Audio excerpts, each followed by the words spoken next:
Hello and welcome to another episode of the Offload podcast. The big man is in Disneyland at the minute, so unfortunately can't join us. So we've got a very able replacement. He's been on the podcast before back in Australia, and probably the greatest drinking session we've ever been on in a Lions tour, and probably one to forget as well. He, of course, former Leicester Tiger, former Irish Grand Slam winner, and former Lion as well. Geordan Murphy, it's great to have you with us. You're in the car, probably better off. How are things, man?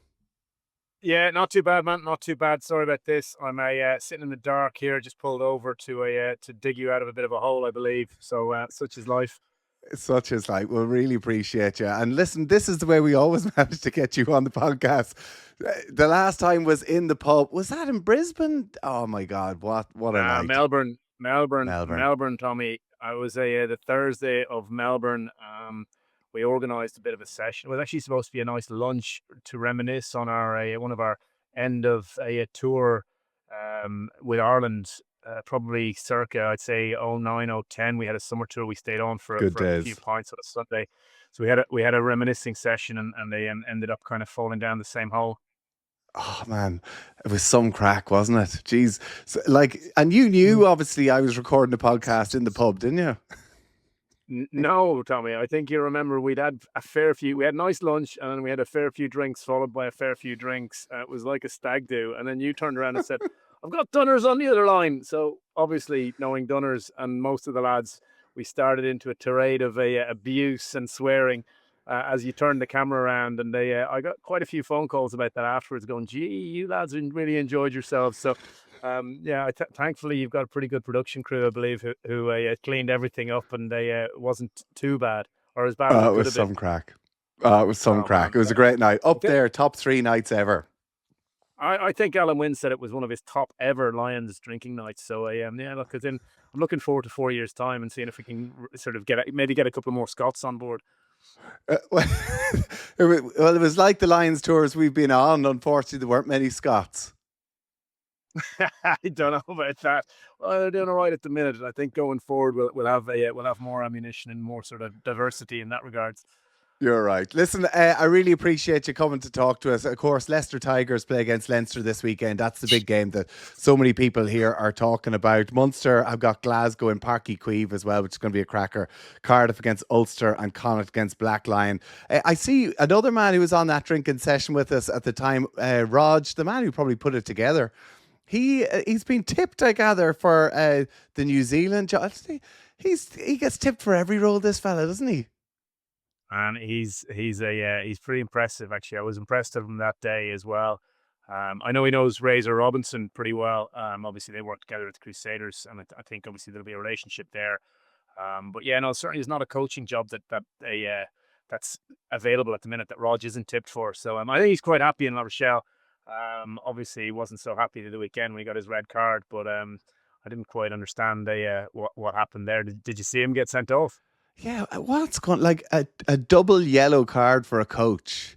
I mean, because we've and I'm kind of coming around to your way of thinking. You have an opinion on the tackle law, and you know it's a collision sport. Something myself and Donncha talk about an awful lot now in the last couple of weeks. The way World Rugby's going with the red cards and stuff, and then for Rog to get a red card as a coach. Now, I think Hastoy, to be fair, he did put his boot up into the air, caught the opposition player in the face, so probably did deserve a red. What did you think of it? Yeah, look, I think it's such a difficult one. Like, anyone who's been in the air, and again, this is probably the problem, that a lot of the people in the box and making the decisions on these things, they've not played the game, they've not played in those positions. Like, you've caught high balls, you know how vulnerable you are up there, you know how sort of very easily it is to go off balance, and how sometimes you do put your foot up. Look, to me, it looked a little bit like Hastoy was kind of trying to, again, to protect himself. But up there, and typically being French as well, like in theory, he shouldn't be hit, so the guy shouldn't be in that space. I thought he probably deserved a yellow card. The problem is it's just so difficult to make consistent decisions. So I think from a coaching point of view, you can become very irate very, very quickly. Now, Roger's a passionate man at the best of times, so I think I could see why he lost his head. I don't know exactly what he said. I don't speak French, but I'm sure knowing Roger, they Neither does had a few he. swear words. Yeah, well, he knows a few F words. He knows a few Scottish martial arts, shall we say. I've played that with him a few times. But yeah, so again, look, it's difficult because he's passionate. It's desperate. It's a minute into the game, and he's obviously not seen what the referee's seen. So, yeah, it's a tough one. It is a tough one. Like I think World Rugby, I think you've kind of nailed it on the head there. Some of these decisions that are being made are made by people that probably haven't played at the very top level, and it's hard Man, for them to. the Yeah, it's impossible. But like the Tyburn one against New Zealand, you go Barrett's run a really hard line at the on the fringe of a ruck. The nine's going. He doesn't want that ball. He's never expecting that ball. Now he's a talented enough player to catch it at the line. The nine's probably thrown it forward, and Burns can't do anything but just stand there. Like it's insanity. And then you go, oh, it's a red card because technically he hit his shoulder in the face. But like Tyburn can't get out of that. Like if he's doing his job, he's got to get off Barrett and try and help on the inside or make the tackle on the next guy who should be getting the ball. Now, you get someone in the box who's going, oh, yeah, to the letter of the law, did his shoulder make contact with his head? But, like, if you're a coach now and you're cutting up any game, there'll be a red card for a shoulder to face, and you can't say it's not. And we know, we always talk about it, like player safety is paramount. You don't want to seem like a dinosaur going running around. Like we don't want any of our teammates, ex-teammates, current players to have any head injuries. But then in the same breath, we want there to be like really competitive games and really quality games, and decisions like that shouldn't be deciding games.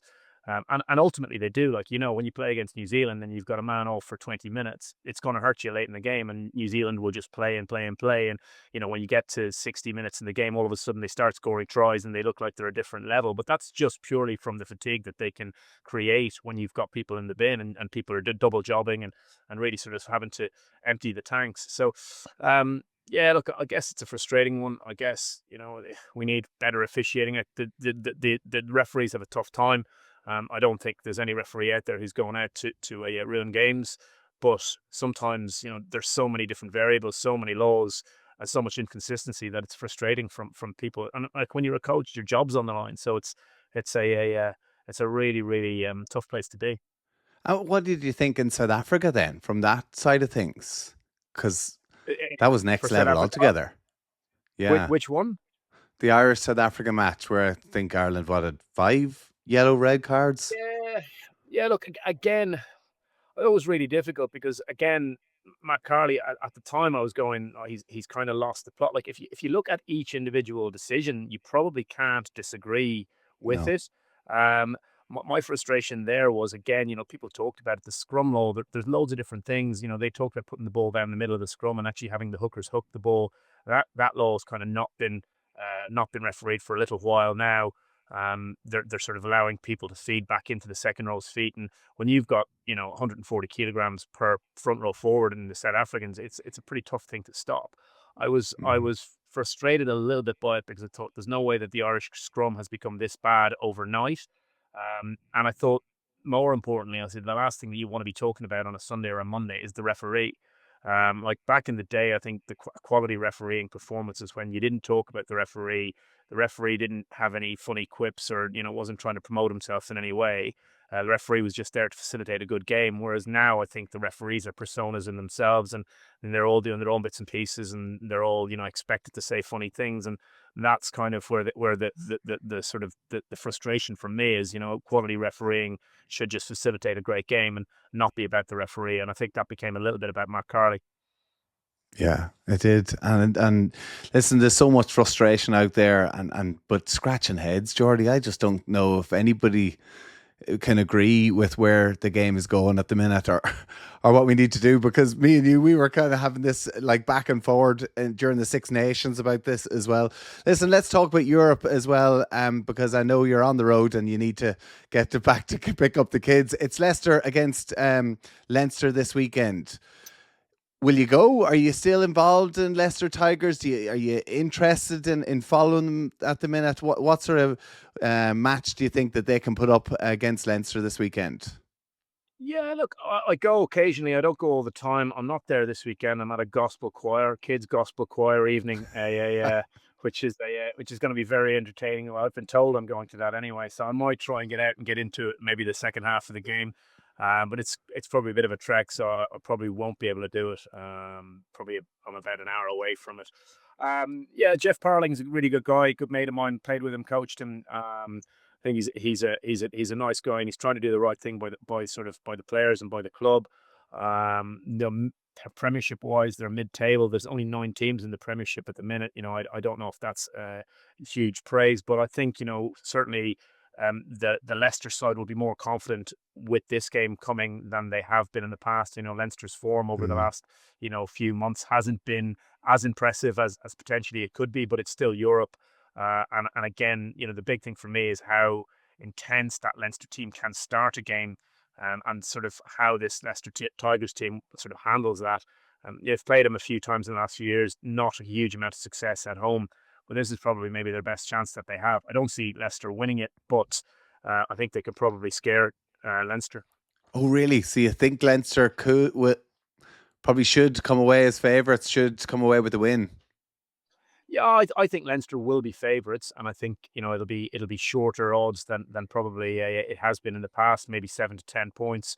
Um, I again this Tigers team, the real steel up front. I don't know. I think having losing Julian Matoja and Jasper Wiese, they've tried to sign in some bodies in that regards, Ballmeyer and they got Moya, this Argentinian in the back row, but I just don't think they have the firepower up front to really adequately deal with what Leinster can do if Leinster play, their total rugby and the rugby that they can play. I think Leinster are a better side. Yeah, it's going to be a cracker of a match. I know Donnacha's mad to talk about Munster and Parky Queeve as well. It's going to be a cracker of a game for them against Gloucester. Listen, before I let you go, I have to ask you. You mentioned Jeff Parling, a good friend of yours, another really close friend of yours, Lewis Moody. Obviously had some really sad news quite recently with his diagnosis of motor neuron disease. I know he's a guy you're so close to. You've set up a GoFundMe page for him that people can look up to try and make whatever donation they can on that. Have you been chatting to him? How is he getting on? And listen, just the most heartbreaking news.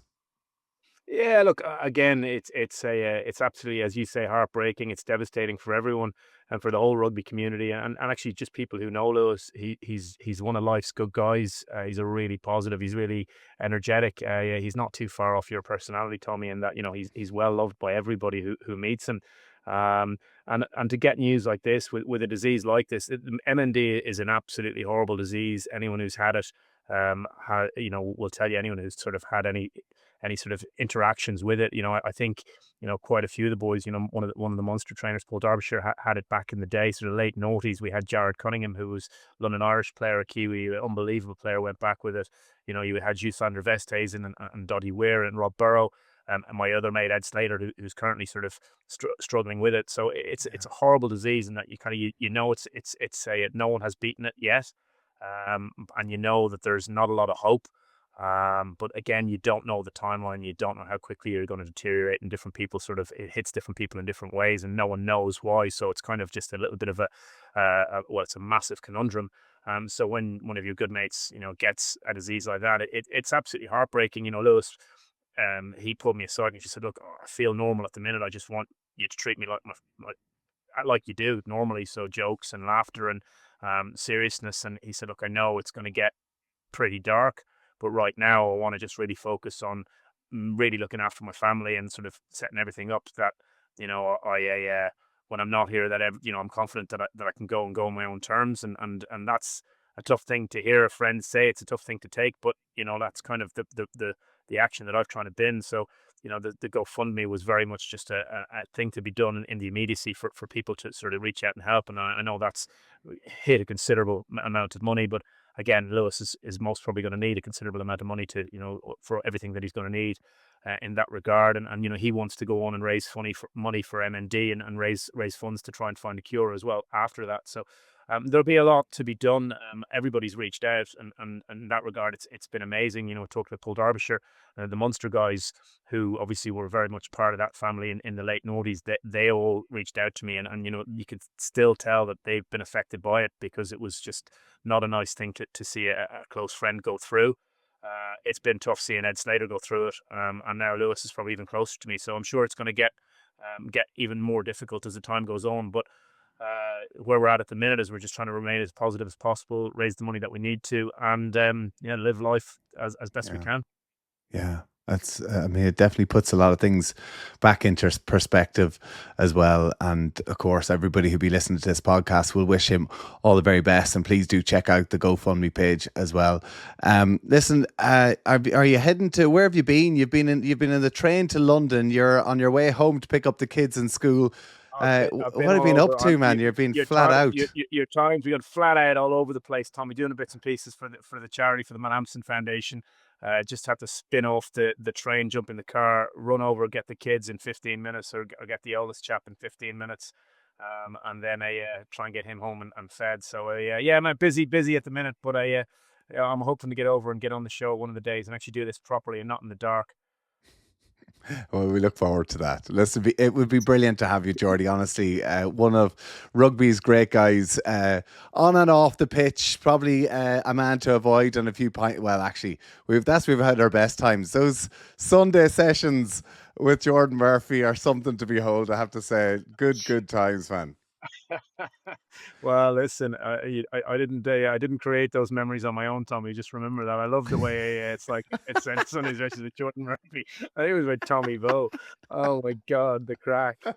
We used to roop together, didn't we? It was like when you were just breaking onto the scene. It was like, right, who are we going to put him with? We put him with Geordie. So we had good old crack, didn't we? In those rooms before the internationals. Some crack, sometimes. Yeah. Okay. Well, listen, we'll reminisce about those times at another stage. Geordie, listen, really appreciate you coming on to talk to us. Right. Coming up on the podcast, myself and Donncha caught up earlier in the week discussing and reminiscing our best memories of European rugby. So we're going to take a listen to that and let Geordan hit the road. Cheers, mate. Thank you so much for listening to the Offload podcast. We would love if you joined us in the dressing room. Every Tuesday night, you'll get the opportunity to get exclusive content.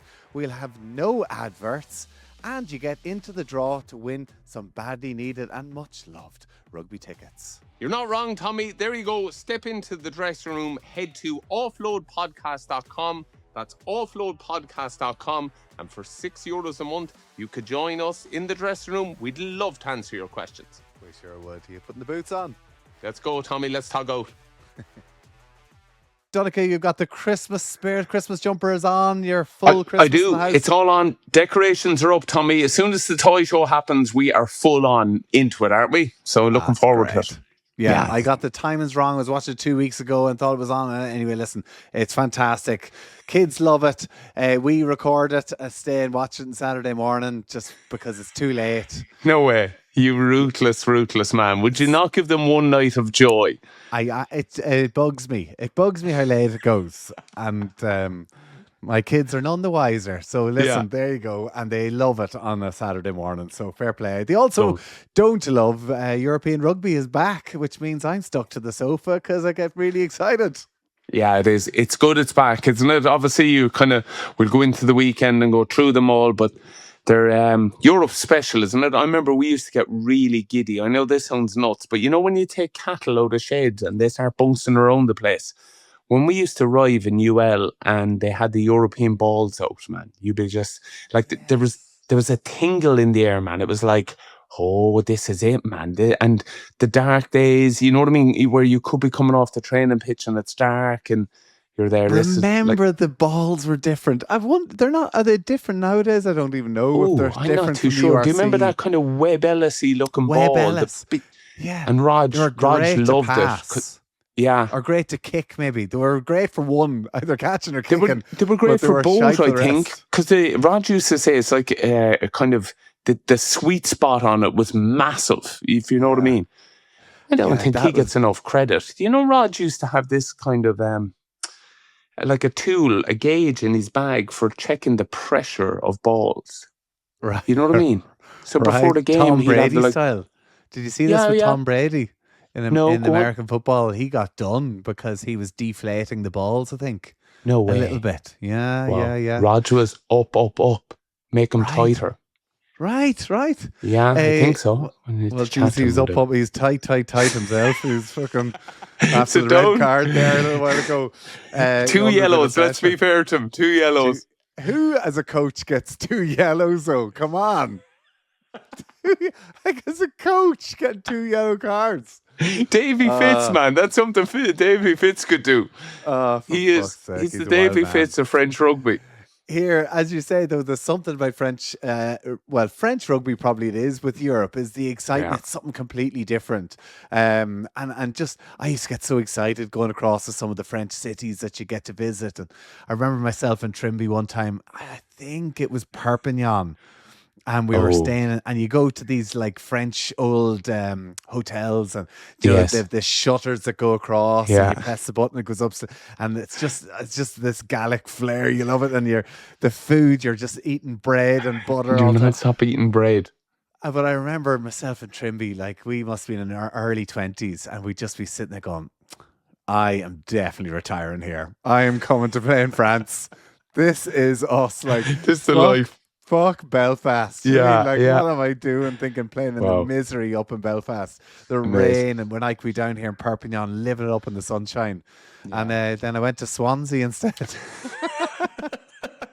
Brilliant, good on you.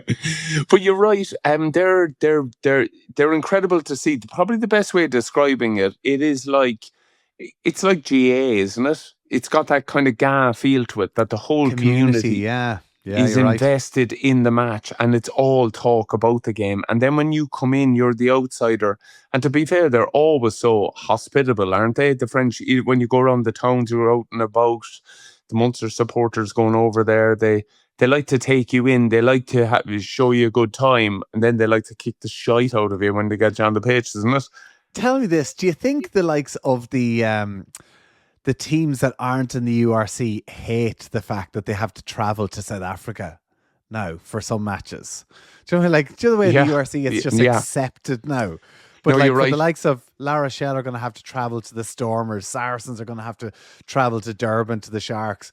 Like, I suppose that's quite gimmicky for them. So they probably would enjoy it, wouldn't they? I remember hearing Danny Kerr saying about it. I know the English don't like it at all, and they find it bananas. You know what I mean? It is bananas. It is. It's absolutely bananas.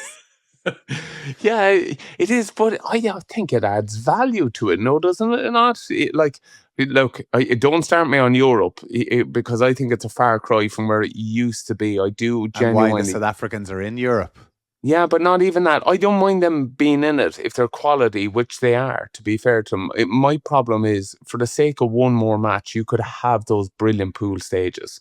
The back-to-back Christmas game, I don't know why we ever got rid of it. It was just, I remember playing Perpignan there. They bopped us at home, their home one time.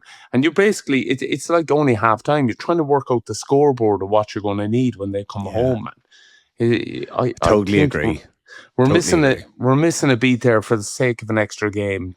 So. I totally agree. I totally agree. I used to love those back to back, and like you might win away from home first off. You think, yes, we'll take them back, and then they go and do a job, and like there was just that built the rivalries. I thought in Europe, and there was huge rivalries, particularly in those back to back games.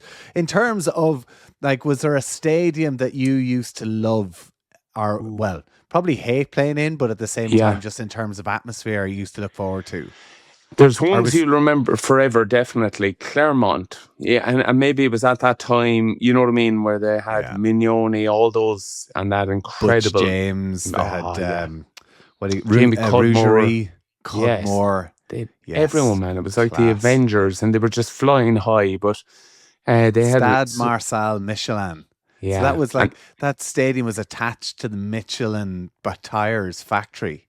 Amazing, yeah.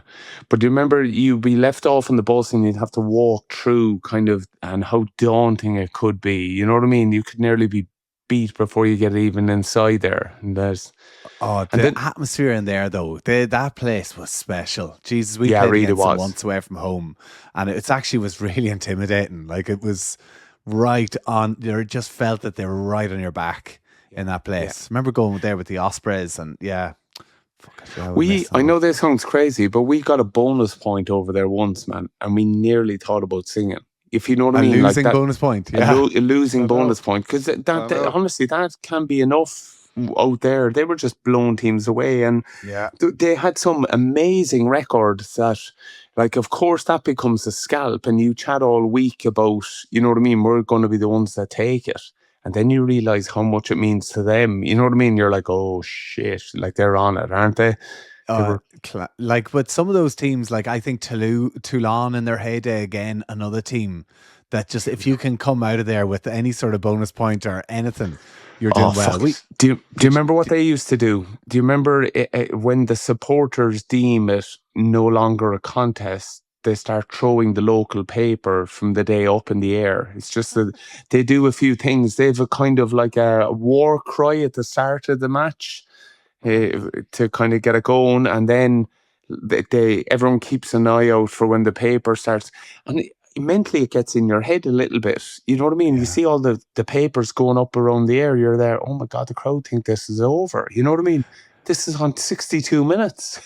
I remember playing against them one time, and the hotel that you would stay in was right beside there, close enough to the stadium. It was right beside the square that was right beside the stadium. So then whenever you're walking to the stadium, because you wouldn't have to go on the bus, like the crowd were all outside. So they had the gendarme, the police would form a tunnel for you. And you used to and you were there with your backpack on your back, and you're walking through this tunnel. And like, I don't know if they're saying anything, but it's intimidating. Oh, it's so intimidating. It's so colourful, man. There's flares going off there. You know what I mean? There's people with flags. The outfits are incredible. They're just making a massive effort. Yeah, I was great. Yeah, I loved it. Good times. Good times. Hey, I'll give you one as well that wasn't in in France, that I used to hate going to. Remember Lynn Jones, who was with the Ospreys? Yes. Yeah. Right. Lynn was a master of the dark arts as well, and he would teach like sly tactics as well. But I remember the Ospreys. He left the Ospreys and went to the Dragons for a little bit. That's right. And I remember we had to play the Dragons, and probably wasn't in Europe actually, this one, but what he did, he painted the away dressing. Remember how small the away dressing room in Rugby Parade is? It's shockingly small. Shockingly small. We basically copped on that you should get changed and arrive. You know what I mean? Just leave your bag there. Go on. They painted it what colour? Well, we used to have to change in the Holiday Inn, the hotel across the road, arrive changed. In our gear, and just put our boots on.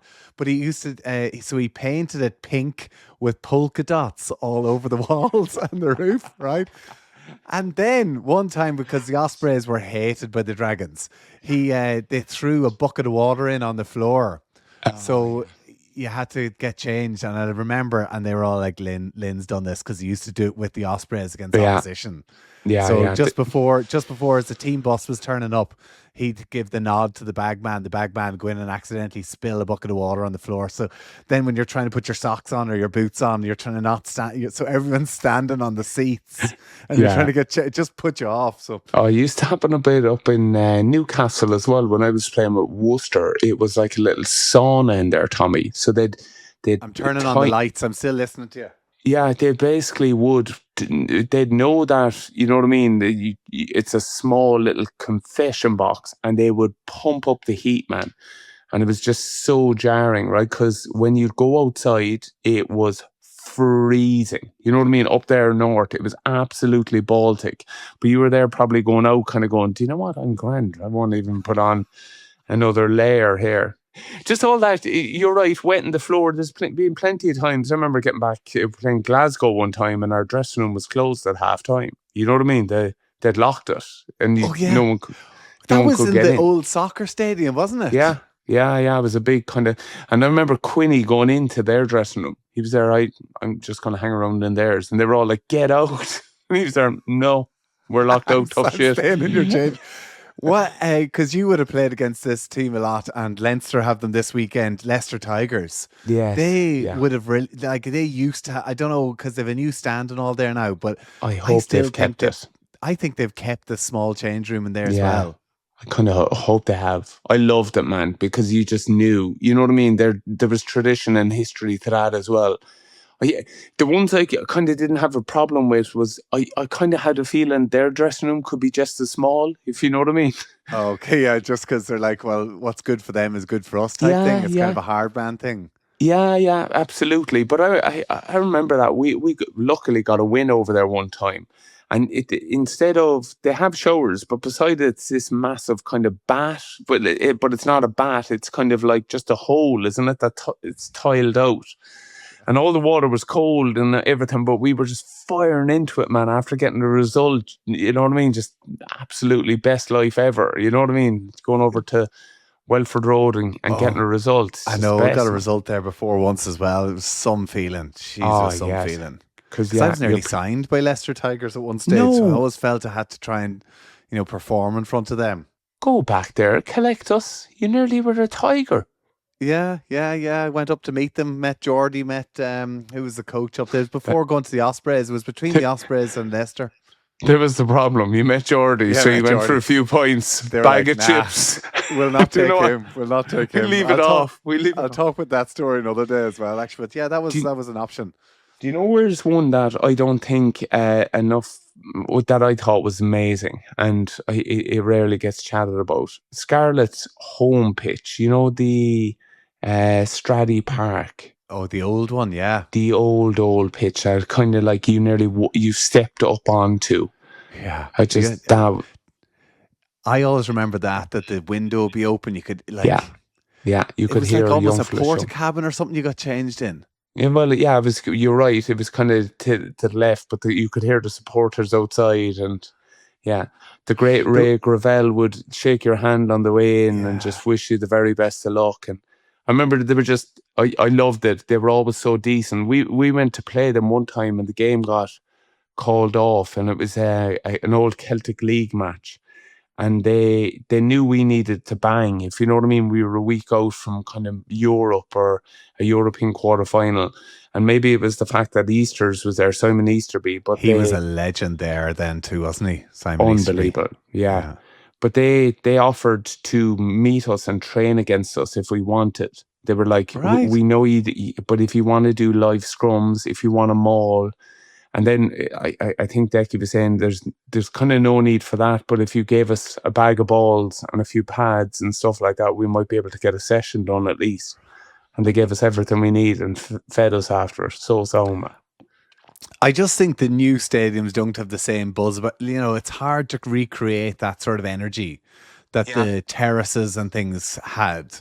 Like, you think Parky Scarlett's now unbelievable stadium and the big dome beside it, even Liberty Stadium with Swansea, even like a lot of those new big stadiums. I even think Ulster, it's hard to create the same sort of atmosphere. It's true.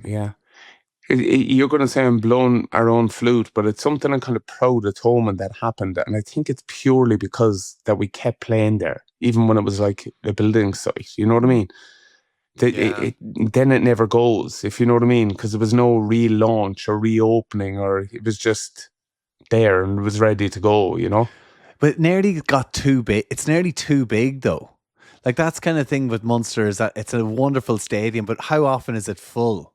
And then, therefore, when it's not full, it doesn't feel like the same atmosphere there. Like, I don't agree. I genuinely think, honestly, the atmosphere always there is quite unique. Limerick, playing in Limerick's different, man. Yeah, I don't know. Well, maybe. Yeah, no, you're right. Of course, you're going to say that. And no, I'm not. Different. I'm a Cork head. You know what I mean? I should be giving it the old Phil Parky Queeve. Yeah, but you think. You go to play Claremont, Stade Marseille, like that place is jammers. You go to La Rochelle, for instance. It's not a very big stadium, but it feels like the whole feckin' town is in there. Yeah, it is. Like, there's something like that whenever it's if you go into a stadium, it's not a full house. It doesn't feel as intimidating. Yeah, very true. Very true. Yeah, you're right. It's and these stadiums have all been built and they're all amazing for those big days. But how often is it actually, like, I think that's why I meant the not the Kingspan, feckin' hell, it's the Afadia Stadium up in Ulster nowadays. Like, when that was full, that place was rocking. But when you're maybe 5,000 short, it just doesn't have the same buzz. But it felt more terracey back in the day, didn't it? When it was Ravenhill. Like, that's what I remember. You know what I mean? Having to go over and try to pick up a ball and someone giving you absolute dog's abuse. You know what I mean? It was people going bananas. And I think that's what terraces allow the kind of mob. You remember the way the bus used to get? I know. Whereas the and they do stand- have the terrace, but it just doesn't feel. Again, I just think it's because you're not as tight. It's not as One thing close-knit. I must say, and when I was doing a bit of punditry, I noticed it in Ulster. You have exactly the type of crowd everyone's looking for. You've a lot of young people going to the matches, man. Yeah, I was saying to Emma, because my daughter's still a bit young yet, but I said, don't you worry, another couple of years and you're going to be begging me to go to these matches. Yeah. Because they don't really go watch the match, don't they? It's real meet up. It's kind of a cool place to go, I think. Yeah, brilliant. Sure, that's what you want, man. And if you can enhance that with an experience for them, you know what I mean, in terms of, big time, you know, like be it food or drinks or whatever it is, or shows at half time, or you know what I mean, and then that's how you hook them. Yeah, no, it is. They do get a real big school crowd go. Tell me, remember another thing, considering we're talking about playing away from home, and the differences. Do you remember? I don't know if it was in France or maybe just Italy, where you go in and they don't have a toilet. Oh yes, they just have the. They just have a hole in the floor. There's a hole in the floor and 2 handles, and then this, which is even worse, right? Because if you're trying to take a shit with your boots on, it's like on porcelain tiles, isn't it? You're like, fucking hell, I could be in that hole. And you're trying to hold on to the 2 handles, stand on the porcelain, squat backwards, and aim into the toilet. And I know this is desperate because there's probably people listening. But there's always someone's got in before you and missed the hole. Well, I never really understood the kind of shitting at the stadium, but I'll be honest with you, I didn't. Oh, really? But then, it's people that get the caffeine nerves. dose. Yeah, is that what it is? Yeah. And caffeine doses as well, man, where you're there like, what the fuck just happened inside there? It's like a crime scene. You're like, oh yeah, big animals. time. Yeah. Like I just remember going in sometimes and then you're like, and you go into the bathrooms and you're like, fuck, there's not even a toilet here. And you'd have to do the old hold there and squat in the squat. And you just feel so, when you're in that position, holding on to the handles, right? In flight mode, right? Yeah. And you just feel so vulnerable because like the cubicle doors, it's not like they're closed, you know, they're only up to like head height type thing. Yeah. So you're just worried somebody like you walks past who's a bit taller and is able to look over and see. Please in. You're right there, Tommy. Hang in there, fella. Do you know what though? I've had to use them, you know, when you do, for me, if I got caffeine wrong, you know what I mean? You have the shits, it's a fucking nightmare, isn't it? Horrible, yeah. Sorry, this is a gross conversation. We don't mean to be over the top on people. But I remember I didn't have the skill. I remember John Hayes used to slag me over it because farmers are quite used to doing that out in the field. You know what I mean? Taking a shit in the field, they could be well able for it. Whereas I would have to take off my jocks and my shorts because I was afraid I'd drop it into the basket. You know that way? Sorry. Apologies for this conversation. So you'd walk in with no shorts, no jocks I'd walk in with them on, I'd close up the door, and then I'd take off shorts. Hang them on the hook. And they get strapped in. Throw them over the door. Busy, like call back in 5. It's like a skiing motion, isn't it? Like you're kind of holding there, squatted back. Holding an air squat for as long as he could. Wow, but amazing. It's unbelievable how accurate you are. Isn't that unbelievable? All the incredible stadiums, and that's our takeaway from France. You know? I know, but I always was puzzled whenever you go to a place and they had that instead of the toilet as well. Hilarious. What about the food? Let's talk about then the food. Where's obviously, well, we just mentioned it there, the bread. But you know, did you ever go to Zebra and play? Yes. There was a place there, and they do like a horse burger, horse sandwich, horse meat. Genuinely. No, Genuinely. Never had that. Nick Williams, of course, after he left Munster, went to play in Zebra for a season, I think. Wow. And when we went back over there with Ulster, he'd take us to this cafe, and they did these arancini balls. Remember, do you know an arancini ball? Yeah. Like the risotto rice with breadcrumbs around. Unbelievable. So you have one of those to start, and then you get this sandwich. And it was only later on I found that it was horse meat, actual horse meat. Yeah, my goodness. My goodness, it was amazing. Like was it good? Else. Yeah, really good. Yeah. Wow. I don't think I could do it. It's as well you didn't know. It made me feel a bit sick after it, I have to say. Yeah, but I went back the following year. Amazing. You're right though. Even just for food itself in the stadium after, do you remember it was the only one that everyone got really togged out really fast after the game because they do these kind of antipasta kind of. Yeah, There was amazing. massive tables of just delicious food. I remember we'd go to Toulouse. Toulouse did an amazing spread after it, and you go to this marquee. And I remember we always were in our number ones. So you had your blazer and your tie and your shirt. Europe was a big one like that. And we'd come into the after match function, and all the Toulouse boys were there, and they were all with like high top Converse, and we're like, look at them guys. What I would give to be smart cash. I know. I was like, Clement Poitreau, like he's got his tie down a bit. Do you know what I mean? Like his top button's undone. He's wearing white Converse. How fucking cool is he? Yeah. Bordeaux was another good one for kind of post-match meals and booze, man, wasn't it? That was a big one over there. I think they were mad kind of giving wines and tastes of wines. I don't think I ever got to play Bordeaux. I don't think that's a team I ever played against. Okay, yeah. It was another good one. And I'm going back to it, but back to Stradey Park and in to play the Scarlets, man, and they always had turkey and ham. It was like Christmas dinner. It was like a big, massive carvery, man. It was just like fill your boots. It just can't beat it. And then they'd go to you afterwards. They were like, "Do you want to take away a sandwich?" You know what I mean? You're there like, "Fuck, look how sound these people are." I want to look at here the last. So obviously this weekend, Leinster are travelling away from home to Leicester. Munster have got Cardiff, I think it is at home. No, Cardiff are at home against Ulster. Yeah, we're going to Páirc Uí Chaoimh. Yeah, we are heading and playing Gloucester inside in Páirc Uí Chaoimh. Okay. In Páirc Uí Chaoimh, are you? Yes, yeah. So Simon Thibault is encouraging people to get their tickets. I hope it's going to be an absolute belter of a game. Yeah, it should be great. Wow. And then this one I'm looking at, Connacht are playing against Black Lion in Georgia. Ooh, nasty one. How the hell do you get there? Well, leave us know. Who do we have to get? Mac, we'll get on, or Bundy, or one of the lads there. We want to hear about the food afterwards. What do they happen? I'm just Googling Black Lion here, and it's bringing up Nevin Maguire's restaurant in County Cavan. Nevin's going to look after the food. The lads will come back with goat. There's a town called Black Lion just on the border between Cavan and Fermanagh there. A lovely part of the world. That's where McNean's public house is. So no, I hope the Connacht lads don't end up there. yeah, very true. It's all gone bad if that's the case. But yeah, look, I know we'd say it, but they're all good experiences too, aren't they? You know what I mean? Amazing. Remember the one that Connacht went to, and it was in Russia, and there was those amazing pictures of John Muldoon with his beard frozen. Yeah, and not only that, didn't it take him ages to get home? Wasn't there something? There was like a delay in the flight, or it wasn't there nearly a GoFundMe page for the Connacht lads to get them home. You know what I mean? They had to do 2009, was it?